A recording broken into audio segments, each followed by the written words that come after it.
مولانا روم صاحب عجب ښه مثال ورته ویلی دی. یو بوټي راوړونکی و، د ځنګله څخه یې ګرد عمر بوټي راوړل.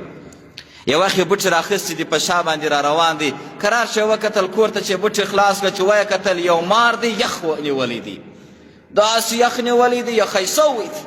وایي ده چې وکته چې بوټي خلاصې کړې، هغه یو غټ مار دی، خو دا دی چې سره شورې نه یخ وهلی دی، د یخ د لاسه سره شورېدلی نسي.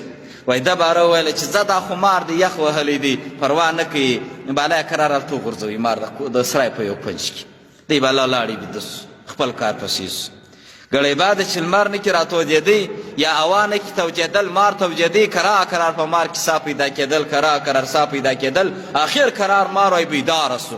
چې بیداره سو، اول یې دا بوټي کوونکی والا والي مړې کړي، بیا یې د ده معاینه وواله، بیا یې د ده اولادونه ګرد کور یې ورسپېره کړي، ګرد کور یې ووالي. ده خو د ده مړه مار ګمان پر کړی وایي چې زه دا مړ مار دی، دا به نو بیا چیرې را ژوندی سي. هغه یخ نیولی و.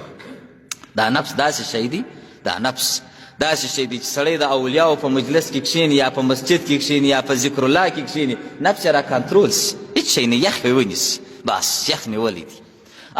چې د دغې ځایه ووتلې، چې د دې مجلسه ووتلې، چې د دغه ځایه ووتلې، نفس بیرته را ژوندی کېږي. بیا به سړی نه وایي چې زه نو ولا بزرګ سولم، زه نو ولا ذاکر سولم، زه نو ولا صوفي سولم، زه نو ولا ملا سولم، زه نو ولا بزرګ سولم، نور به الله زما څه شیطان لاس واخیستې ولا کې در څه واخي.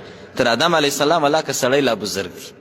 او دا فکر مه کوه چې شیطان مسجد ته نسي راتللی، یا په دا مسجد کې چې بغل ته ولاړ دی، په دغې خانقاه کې چې بغل ته ولاړ دی، چې دا ذکر کوي هلته چې بغل ته ولاړ دی، دا د اولیاو په حضور کې چې بغل ته ولاړ دی. یو ځای د شیطان سړی نه خلاصېږي، هر ځای چې ته شیطان ډېر سره ملګري دي، هلته درڅه دي.